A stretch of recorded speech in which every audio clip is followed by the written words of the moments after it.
Amy had been waiting for 37 cycles.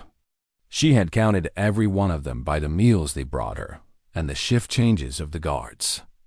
She had used that time to prepare, to practice, to learn. The dampening field that surrounded her cell was powered by a generator on the deck above. She had pulled that information from the mind of a maintenance worker who had come to repair a broken light panel. The generator required regular maintenance, and during that maintenance, there was a 30-second gap when the field dropped to minimal power. That gap was all she needed. She felt the moment approaching like a change in pressure before a storm. The hum of the dampening field shifted pitch. The tingling on her skin grew weaker. And then for 30 precious seconds, the wall between her mind and the rest of the ship became thin enough to reach through. Amy did not try to escape. She did not try to run or fight or hide. Instead, she did something that the Valrani had never anticipated. She broadcast. She reached out with her mind and grabbed the telepathic network that connected every Valrani on the ship. She could feel them all. Hundreds of minds going about their daily routines. Researchers studying data. Soldiers standing guard. Engineers keeping the ship running. They were all connected. They were all vulnerable. Amy did not attack them with fear this time. She did something worse. She showed them hope. She thought about every human who had ever survived impossible odds. She thought about her grandmother who had walked 300 miles through a war zone with nothing but the clothes on her back and a stubborn refusal to die. She thought about the first astronauts who had strapped themselves into metal cans and shot themselves into the void because they wanted to see what was out there. She thought about the doctors who had cured diseases and the firefighters who ran into burning buildings and the ordinary people who did extraordinary things when they had no other choice. She showed them what human willpower looked like from the inside. She showed them the flame that burned in every human heart. The voice that said keep going when everything else said give up. The strength that came not from muscles or weapons, but from the simple refusal to accept defeat. The Valrani had never felt anything like it. Their species had evolved to share pleasant thoughts and useful knowledge. They had never developed defenses against raw determination because they had never needed any. Amy's broadcast crashed through the ship like a tidal wave. Every Valrani on board felt the full force of a human will to survive. Some of them fainted immediately. Others fell to their knees and wept without knowing why. A few of the strongest managed to stay standing, but even they could not block out the message that was burning itself into their minds. We do not break. We do not surrender. We do not give up. Ever. The dampening field came back online, but it was too late. Amy had done what she needed to do. She walked to the door of her cell and pushed. It slid open without resistance.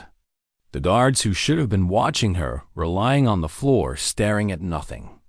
They were still breathing, but their minds had gone somewhere far away. Amy moved through the ship like a ghost. Every Valrani she passed was unconscious or incapacitated.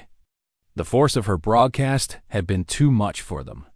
They would recover eventually, but for now, she had the ship to herself. She found the communication array on the command deck. Her fingers remembered how to use the controls, even though she had never touched them before. The knowledge had come from one of the researchers who had tried to probe her mind. He had been a communication specialist, and she had taken everything he knew. She opened a channel on human emergency frequencies and began to speak. This is Amy Cole. I am a survivor from the colony ship Horizon's Wake. I am being held captive aboard a Valrani research vessel called the Thought Keeper. Our current coordinates are attached to this message. There are 6 other human survivors on board. We need immediate rescue. She paused and then added something else.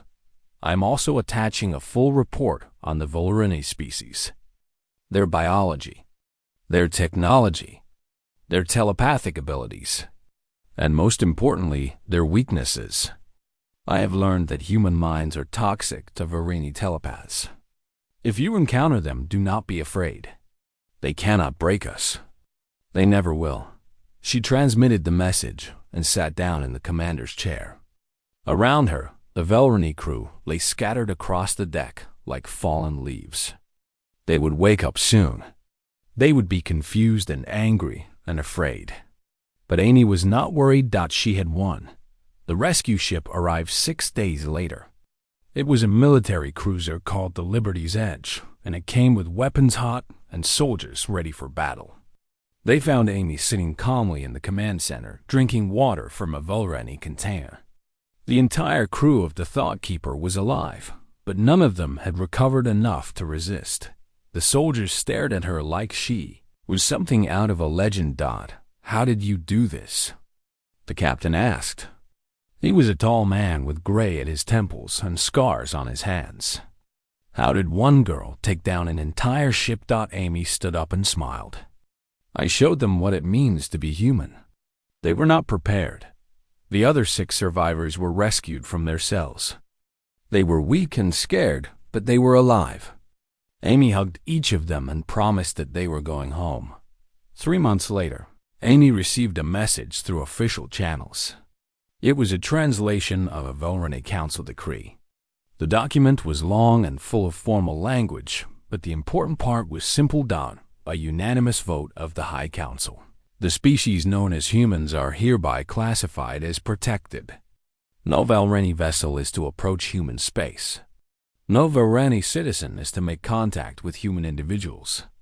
No attempt shall ever be made to perform mental extraction on a human subject. This decree is permanent and may not be overturned. Attached to the decree was a note from an anonymous source. We have told the other species about you. We have warned them that humans cannot be broken. We have told them that your minds are weapons and your wills are unbreakable. But mostly we have told them about the girl, the one who screams so loud that we still hear her in our dreams, the one who taught us that some prey should never be hunted. Her echo is still out there, still bouncing through our network, still reminding us what happens when you underestimate humanity. Amy read the message and then deleted it. She did not need reminders of what she had done. She carried it with her every day in the strength of her heartbeat and the fire in her eyes. She was human. And that was enough. She had always known it would be. Amy was no longer kept in a standard cell. After the incident with Commander Yethis, they had moved her to a special containment unit deep in the heart of the ship. The walls were lined with devices that hummed constantly. Theverin had called them telepathic dampening fields. They were supposed to keep her mind from reaching out and touching others. She did not mind the isolation. It gave her time to think. It gave her time to understand what was happening to her. During the extraction attempts, she had absorbed things from the Varini minds. It happened without her trying. When they pushed into her thoughts, she pushed back and sometimes pieces of them came, loose and stuck to her. Memories, knowledge, fragments of language and meaning that slowly assembled themselves into understanding. She knew how to speak their language now, not out loud but in her mind. She knew the layout of the ship from images she had pulled from a young researcher who had been too curious for his own good. She knew that the vessel was called the Thought Keeper, and that it was returning to Varini space with its precious cargo of alien specimens. She also knew that something strange was happening across the fleet. The dampening fields blocked her thoughts from leaving the containment unit, but they did not block information from coming in. The guards who brought her food were careful not to look at her or speak to her, but their minds leaked worry and fear like water. Through cracked pipes. Reports were coming in from ships that had never been anywhere near the Thought Keeper. Varini soldiers and scientists and civilians were having nightmares. They were waking up screaming about predators with too many teeth. They were dreaming about falling and drowning and being eaten alive. They were experiencing fears that their species had no words for. Amy's screams had done something. The mental anguish she felt during the extractions had not stayed contained in that small gray room. It had traveled through the Velrani telepathic network like a disease. It had infected minds across the fleet with fragments of human terror. She was still screaming. In a way, she would never stop screaming. The echo of her pain was bouncing through their collective consciousness, and there was nothing they could do to silence it. Thevron came to see her one morning. He stood on the other side of the dampening field and looked at her with eyes that no longer held any arrogance. Do you know what you have done? He asked. Amy sat cross-legged on the floor of her cell. She had been meditating. Another thing her father had taught her. Find your center. Find the quiet place inside yourself. That is where your strength lives. I defended myself. Amy said, that is all. You have poisoned our network. Thevron said. His mental voice was thin and tired. Thousands of our people are suffering because of what you did to Commander Yethis. When you attacked our mind, the force of it traveled through her connection to the collective. Now everyone who is linked to her carries a piece of your fear inside them. Amy felt something she had not expected. She felt a small spark of satisfaction. Good. Thevron flinched like she had hit him. You do not understand.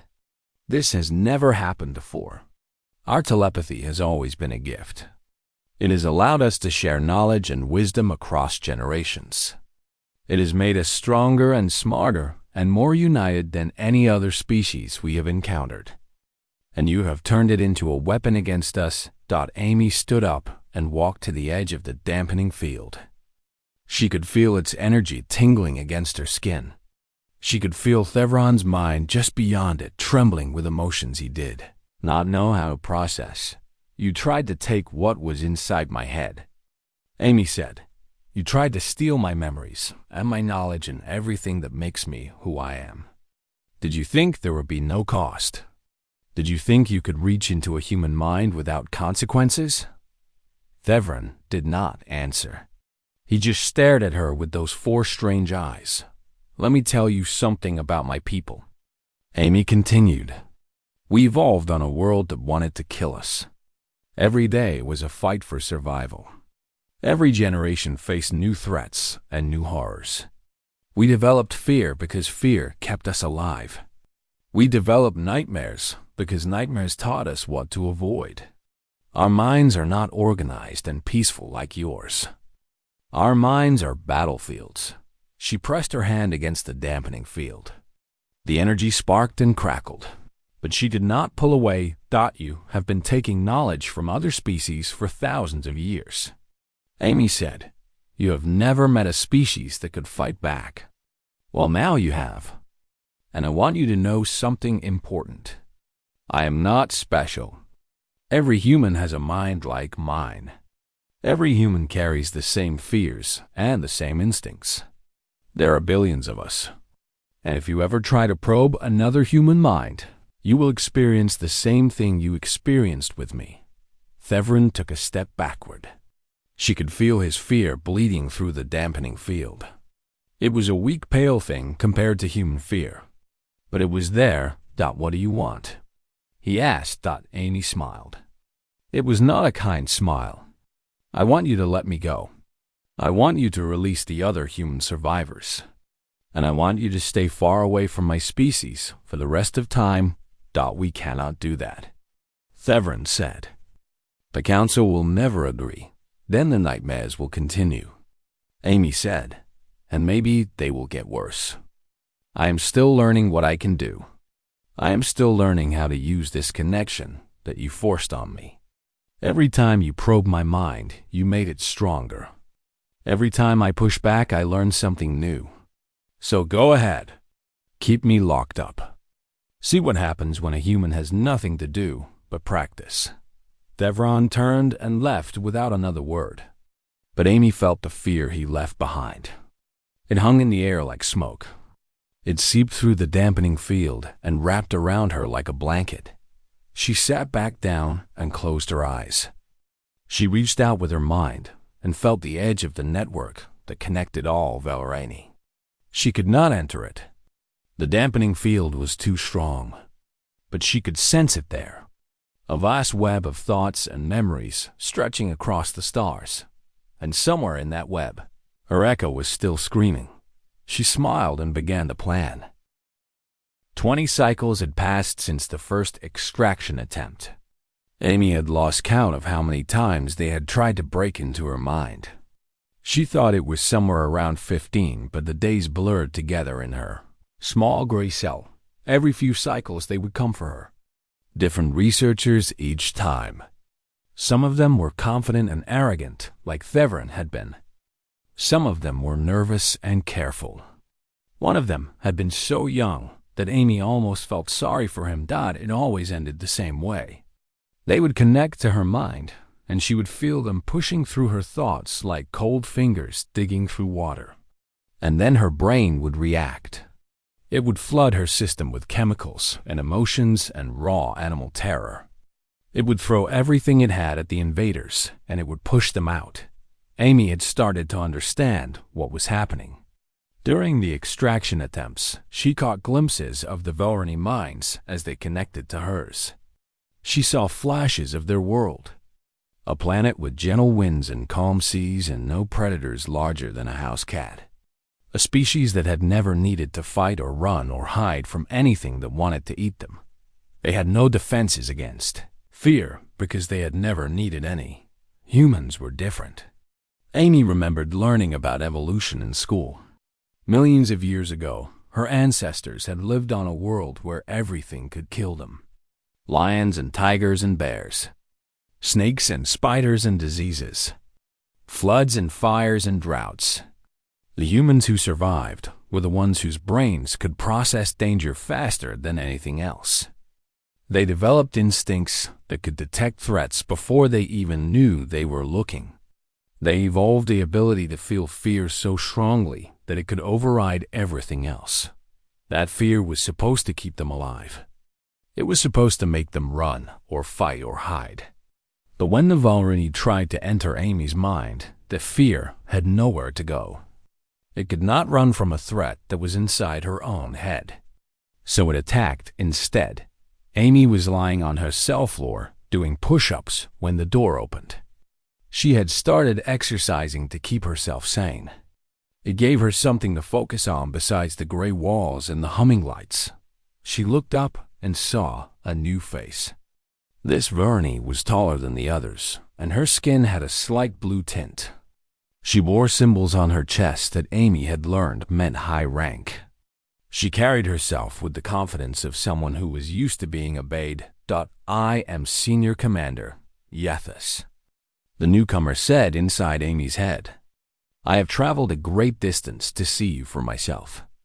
Researcher Thevron's reports have been difficult to believe. Amy stood up slowly.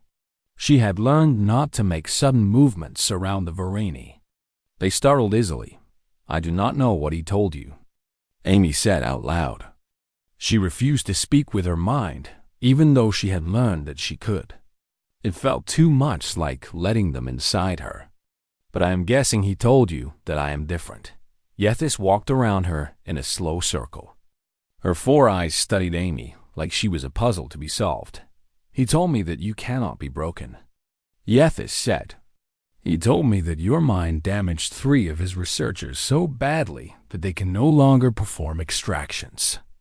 He told me that you are the most dangerous subject we have ever captured. I do not believe any of this. Amy shrugged. Then try for yourself. Yethis stopped walking. There was a flicker of something in her eyes that might have been surprise. Most subjects begged not to be probed again. They cried and screamed and promised to give up their secrets willingly. They did not challenge their captors. You want me to probe your mind? Yethis asked. Amy thought about her father. She thought about what he would say if he could see her now. She thought about the look on his face when she told him she was joining a colony ship to find adventure in the stars. I want you to understand something, Amy said. She met the commander's eyes without flinching. I am not going to break. Not today. Not ever. I am from a world where everything tried to kill us for millions of years. My brain is a weapon that your species cannot comprehend. So yes, try for yourself. And then maybe you will finally leave me alone. Yephis was silent for a long moment. Then she turned and walked out of the cell. She returned an hour later with a full medical team and the extraction equipment. They strapped Amy to the table. They attached the discs to her head. They ran their tests and prepared their machines. Yephis stood over her with those 4 cold eyes looking down. This will be a full-power extraction. Yephis said, "It is a technique we reserve for hardened military prisoners. I have used it exactly 7 times in my career. None of those subjects lasted longer than 30 seconds. You will tell me everything I want to know." Amy closed her eyes. She thought about Earth. She thought about the things her father had told her about their homeworld. The sharks that swam in the oceans with rows of razor-sharp teeth. The wolves that hunted in packs and could run for hours without stopping. The diseases that had killed billions of people before humans learned to fight back. The earthquakes and hurricanes and volcanoes that could destroy entire cities in minutes.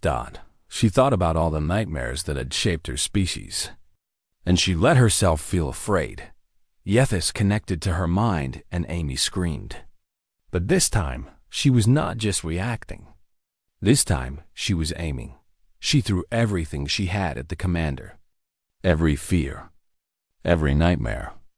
Every instinct that millions of years of evolution had carved into her brain. She showed Yephis what it felt like to be hunted. She showed her what it felt like to drown. She showed her what it felt like to burn alive and freeze to death and watch everyone. You love die screaming. Yephis pulled away from the connection and fell to her knees.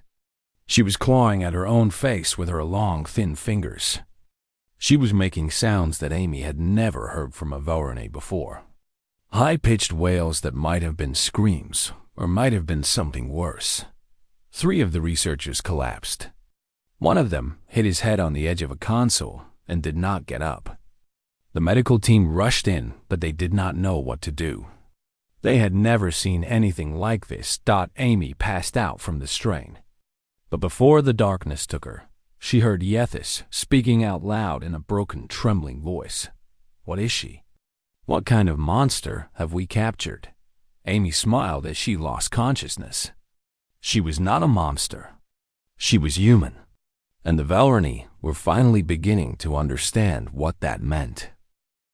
Thevron had performed mental extractions on over 300 subjects during his long career. He had broken the minds of soldiers who had been trained to resist torture. He had cracked open the thoughts of scientists who tried to hide their secrets behind walls of mathematics. He had taken everything from kings and generals and made them weep like children. He knew exactly what to expect when he connected to a new mind. There would be fear at first, then confusion, then a brief struggle as the subject tried to push him out, and finally acceptance as they realized that resistance was impossible. He did not expect what happened when he touched Amy Cole's mind. The connection formed and Thevron reached out with his thoughts like he had done thousands of times before. He expected to find an organized structure of memories and knowledge. Every species he had ever studied kept their minds in some kind of order. Some used categories. Some used timelines. Some used emotional associations. But they all had patterns that he could follow and exploit. Amy's mind had no pattern. It was chaos. Thevron found himself drowning in a storm of sensations and memories and emotions that crashed into him from every direction at once. He saw flashes of a yellow sun and tasted metal in his mouth. He felt wind on skin he did not have and heard sounds that made no sense. He smelled flowers and smoke and rain and blood all at the same time. And underneath all of it there was fear. But it was not the quiet, trembling fear he was used to finding in his subjects. This fear was alive. It was a wild animal with teeth and claws, and it turned on him. The moment it sensed his presence, Thevron tried to pull back, but the fear grabbed onto him and dragged him deeper. He experienced things that his species had never evolved to understand. He felt the sensation of being hunted by something faster and stronger than himself. He felt the terror of falling from a great height. He felt the panic of not being able to breathe. Amy was screaming. He could hear her voice somewhere far away, but inside her mind the sound was different. Inside her mind, the scream was a weapon. It was a wall of noise and fury that pushed against him with physical force. Her brain released chemicals that Thevron had never encountered. Adrenaline flooded through the connection, and he felt his own heart beating faster, even though Velrani hearts did not work that way. His body was reacting to signals it was never designed to receive. He tried to focus. He tried to find a single memory to latch onto. He saw a man with gray hair and kind eyes. He saw a room full of machines and tools. He saw stars through a window and felt a deep loneliness that made him want to weep. But every time he reached for something, the chaos swallowed it. Amy's mind did not hold still. It jumped from thought to thought faster than he could follow. It made connections that seemed random and impossible. It felt everything at once, and it expected him to feel it too. Thevron screamed. Not in Amy's mind, but out loud in the extraction chamber. He pulled his hands away from her temples and stumbled backward. His 4 eyes were wide with terror, and his thin body was shaking like a leaf in wind. The 2 assistants who had been monitoring the connection through secondary links collapsed to the floor. One of them was making a high-pitched sound that might have been crying. The other was not moving at all. What happened? Thevron gasped out loud. His mental voice was too damaged to use. What is wrong with her mind? Amy had stopped screaming.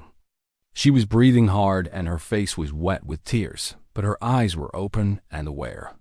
She looked at Thevron, and there was something in her expression that made him take another step back. It was not hatred or anger. It was recognition. She had felt him inside her mind, and she had pushed back, and she knew that she had hurt him. The extraction chamber door opened, and a medical team rushed in to help the fallen assistants. Thevron stood in the corner and tried to make sense of what had just happened. In all his years of research, he had never been forced out of a subject's mind. He had never experienced pain during an extraction. He had never felt fear from the inside. His people had evolved on a calm and peaceful world where the only dangers were natural disasters and disease. They had developed their telepathy over millions of years as a way to share knowledge and build community. Their minds were orderly and quiet and efficient. Amy Cole came from a different kind of world. Thevron could see that now. Her mind had been shaped by something ancient and violent. Every thought she had was colored by survival instincts that ran deeper than memory. Her brain was a fortress built by evolution to protect against threats that his species could not imagine. She was dangerous. The medical team carried the assistants out of the chamber. One of them stopped and spoke to Thevron. The female subject needs to be returned to her cell. She is showing signs of neural stress. Thevron nodded. He watched as they unstrapped Amy from the table and lifted her onto a floating platform. She was weak and trembling, but she turned her head and looked at him as they carried her away. This is not over, Thevron said inside her mind. He made sure to say it quietly so she would have to strain to hear. We will try again. We have other methods. Amy did not respond with words, but he felt something from her. A tiny pulse of emotion that traveled across the fading connection between them. It was defiance. Pure and simple and utterly human defiance. Thevron stood alone in the extraction chamber for a long time after she was gone. He looked at the machine with its cables and needles. He looked at the spots on the floor where his assistants had fallen. He thought about the chaos he had experienced inside that strange Deathworld mind. For the first time in his career, he wondered if there were some minds that could not be broken. And for the first time in his life, he felt something that his species rarely experienced. He felt doubt. Amy Cole woke up in darkness. Her head hurt like someone had hit her with a metal pipe, and her mouth was dry as sand. She tried to move her arms, but they were locked in place by cold metal bands. The air smelled wrong. It was too clean and too cold, and it had a strange taste like copper and chemicals mixed together. The last thing she remembered was working on the water recycling system aboard the Horizon's Wake. She was a maintenance technician, and she had been fixing a broken valve when the alarm started screaming. Then there was fire and smoke and people running, and after that everything went black. Light turned on above her, and Amy had to close her eyes against the brightness. When she opened them again, she saw that she was in a small room with smooth gray walls. There were no windows and no furniture, except for the metal table she was strapped to. The ceiling was high and covered with strange symbols that glowed faint blue. She heard a sound like air escaping from a balloon, and a section of the wall slid open. Something walked into the room, and Amy felt her heart stop for a moment. It was not human. It was tall and thin with pale gray skin that looked almost transparent. Its head was large and shaped like a teardrop with the narrow end pointing down. It had 4 eyes arranged in a diamond pattern and no visible nose or ears. Its mouth was a thin line that did not move when it spoke, but it did speak. Not out loud, but directly inside Amy's head. "You are awake. Good. We have many questions for you." Amy tried to scream, but her throat was too dry. She could only make a small choking sound. The creature tilted its head and studied her like she was an interesting insect. "I am Thevron. I am the lead researcher aboard this vessel." "Why this vessel?" "You are the first of your kind we have ever encountered. Your species is not in our records. This is very exciting for us." Amy found her voice. It came out rough and broken. "Where am I? What did you do to my ship? Where are the others?" Thevron moved closer. His 4 eyes blinked one at a time from top to bottom. "Your vessel was damaged during the capture process. We saved only the specimens that were still alive. You are one of 7. The others are being held in separate containment units." Amy felt tears running down her face. 7. There had been over 200 people on the Horizons Wake, families and children, and engineers and doctors. All of them gone except for 7. "What do you want from us?" Amy asked. "Information." Thevron answered. His voice in her mind was cold and smooth like ice. "We are the Velrani Collective. We have studied many species across many star systems. Our gift allows us to extract knowledge directly from the minds of other beings. It is painless if the subject does not resist. Most species learn quickly that resistance only brings suffering." Amy's father had been a soldier before he retired to work on colony ships. He had taught her many things when she was young. How to stay calm when everything was falling apart. How to watch and wait and look for opportunities. How to survive. She forced herself to breathe slowly. "What kind of information?" "Everything," Thevron said. "Your language, your history, your technology, the location of your homeworld and your colonies, the strength of your military forces. Everything that is inside your mind will become ours." The wall opened again and 2 more Velrani entered. They were shorter than Thevron, and they carried tools that Amy did not recognize. They began attaching small metal discs to her forehead and temples. The discs were cold, and they stuck to her skin like magnets. "We will begin the extraction tomorrow," Thevron said. "You should rest." The process is easier when the subject is not exhausted. Amy watched as the three Velrani left the room. The lights dimmed but did not turn off completely.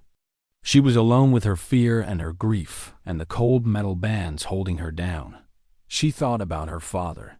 She thought about his voice telling her that panic was the enemy of survival. She thought about his hands showing her how to take apart a machine and put it back together. She thought about the last time she saw him standing on the dock at Luna Station, waving goodbye as her ship pulled away. She would not see him again. She knew that now. But she could still make him proud. She could still be the person he raised her to be. Amy tested the metal bands. They were tight but not painful. She could feel the small discs on her head humming with faint energy. She looked around the room and memorized every detail. The symbols on the ceiling, the place where the door appeared, the slight variation in color on one section of the floor. She did not know how she was going to escape. She did not know if escape was even possible. But she knew that giving up was not an option. Her father had never given up on anything in his life, and neither would she. The hours passed slowly. Amy drifted in and out of sleep. She dreamed of Earth, which she had never seen except in pictures. She dreamed of blue oceans and green forests and a yellow sun in a blue sky. She dreamed of running through tall grass with the wind on her face. When she woke up, the lights were bright again, and Thevron was standing over her. Two other Velrani were adjusting equipment on the far side of the room. There was a large machine that had not been there before. It had cables running from it, and the cables ended in sharp needles. It is time, Thevron said. His mental voice had a tone of excitement that made Amy's skin crawl. I have studied many minds in my career. I have extracted knowledge from warriors and scientists and leaders of great nations. But I have never studied a mind like yours. Your neural patterns are unlike anything in our records. This will be a historic moment. Amy felt the metal bands tighten around her wrists and ankles. A strap came down across her forehead, holding her head in place. She could not move at all now. She could only watch as Thevron approached with the cables in his long, thin hands. We have found that most species break within the first few minutes, Thevron said. The ones who resist experience great pain, but they all break eventually. There is no shame in surrender. Your knowledge will serve a greater purpose as part of our collective understanding. He placed his cold fingers on her temples. The discs on her head began to glow brighter. Amy thought about her father one last time. She thought about his smile and his laugh and the way he always believed in her even when she did not believe in herself. Then Thevron activated the machine, and Amy's world exploded into white-hot agony. She heard someone screaming and realized it was her own voice echoing off the walls of that cold gray room. The extraction had begun.